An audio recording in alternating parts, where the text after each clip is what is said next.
Bom dia, paz do Senhor. Quero trazer aqui uma mensagem hoje para você que é polêmico, uma mensagem polêmica, e Mateus capítulo 9, verso 36 ou 35 e 36 fala sobre o que eu quero falar hoje. Bom, onde eu devo congregar? Já falei sobre isso em outro vídeo, quero falar mais um pouco a respeito. Onde eu devo congregar? É bem verdade que muitas pessoas, quando vão escolher onde vão congregar, elas têm uma visão totalmente antibíblica e deturpada de aonde ela deve congregar. O erro das pessoas estão quando elas vão congregar em algum lugar por causa da estrutura da igreja, porque a igreja é bonita, tem ar-condicionado.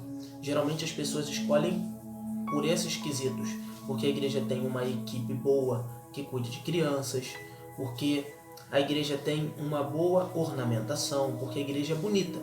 Então muitas pessoas estão congregando em lugares por causa da beleza do templo. Outros vão congregar em igrejas por causa da fama dos pastores daquela igreja, da fama do líder daquela igreja. Porque é uma pessoa de nome, porque é uma pessoa famosa, porque é uma pessoa conhecida. Então, eles logo vão congregar em tal igreja por causa do nome daquela pessoa. Bom, o que a Bíblia nos fala sobre isso? A Bíblia nos traz algo interessante em Mateus 9, 35 e 36, que diz assim: E percorria Jesus todas as cidades e aldeias, ensinando nas sinagogas deles e pregando o evangelho do reino e curando todas as enfermidades e moléstias entre o povo. Então ele ensinava, pregava e curava, manifestava o reino. Outra coisa, e vendo a multidão, teve grande compaixão deles, porque andavam desgarrados como ovelhas que não têm pastor. Eles andavam desgarrados e errantes, diz o texto, como ovelhas que não têm pastor. Peraí, mas eles tinham pastores, eles tinham líderes, eles tinham. Quem eram os líderes? Os fariseus da época, os sacerdotes da época, os eruditos da época, os sábios da época. Então, eles eram os líderes. Só que Jesus olhou para eles e falou: são ovelhas desgarradas que não têm pastor. Quando é que você se torna uma ovelha desgarrada que não tem pastor? No século de hoje. É quando você, mesmo congregando, não tem a visão de um líder.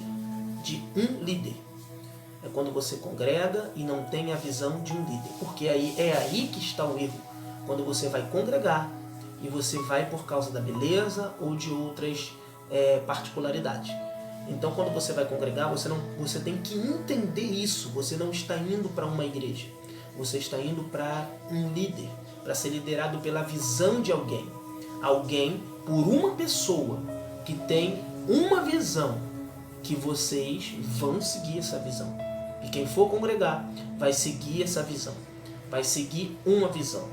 Então, qual era a visão de Jesus Cristo como líder? Qual era a visão de João Batista como líder? Vamos lá, época de João Batista. Na época de João Batista, existia o templo de Jerusalém e existiam as sinagogas, que eram as extensões do templo. Muitos estavam nas sinagogas, muitos estavam no templo de Jerusalém, que era a sede. Então, e muitos estavam aonde João Batista estava. Onde João Batista estava? No deserto, se tornando um discípulo de João Batista. Qual era a visão de João Batista? Qual era a mensagem de João Batista? Arrependei-vos porque é chegado o Messias. Porque o Messias está chegando. Arrependei-vos porque é chegado o reino. Arrependei-vos e serem batizados. Então a missão de João Batista era preparar um povo para receber o Messias. E muitos que eram para estar nas sinagogas estavam seguindo um líder chamado João Batista. Jesus chegou e muitos que estavam seguindo João Batista passaram a seguir a Jesus Cristo. Aí vamos lá. Então, seguiram um líder e não uma igreja, uma denominação. Vamos lá, mais um. Jesus morre, ressuscita e dá autoridade aos discípulos. Agora, os discípulos vão pregar. Pedro vai ganhar aproximadamente 3.000 almas. E a partir daquele momento, aquelas 3.000 almas vão passar a seguir a visão de um líder.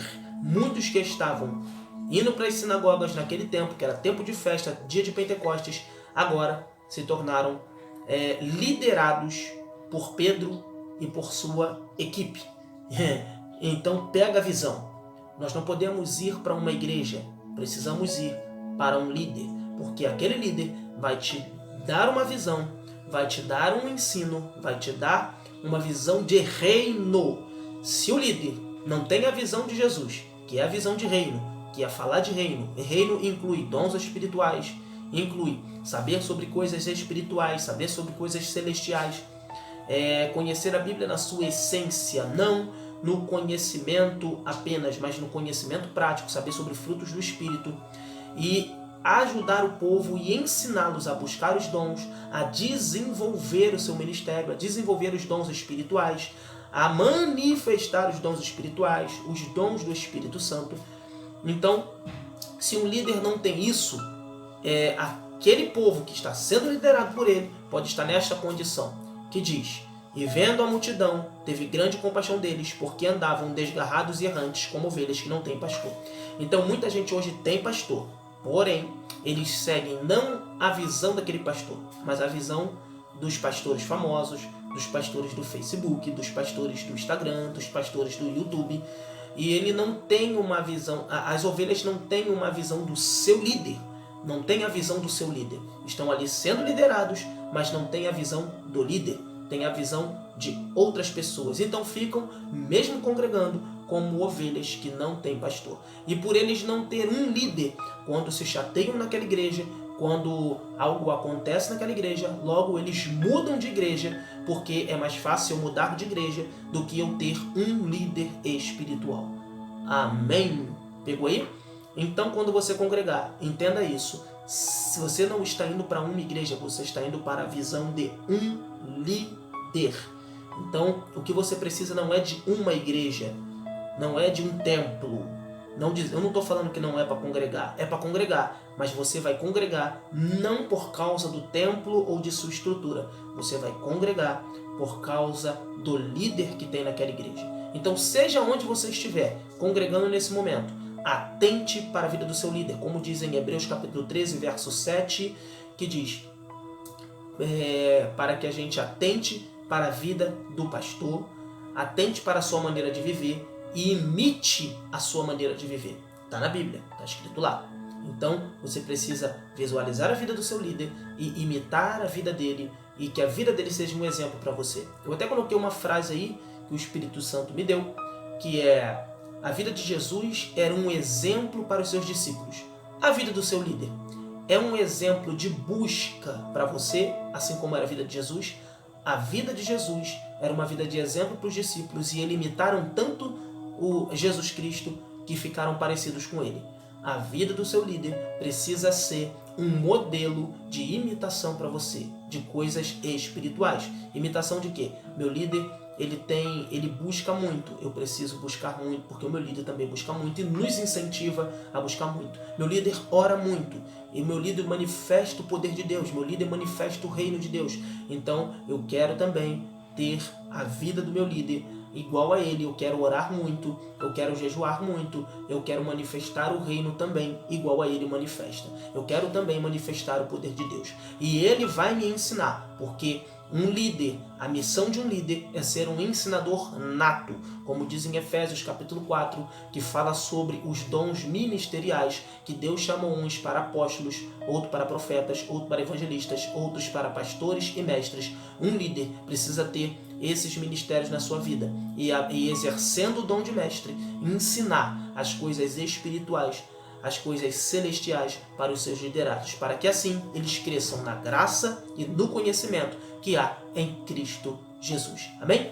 Fique com essa palavra e não vá para uma igreja, vá para um líder. Seja fiel a esse líder, seja honroso a esse líder e cresça na graça e no conhecimento que há em Cristo Jesus. Deus te abençoe.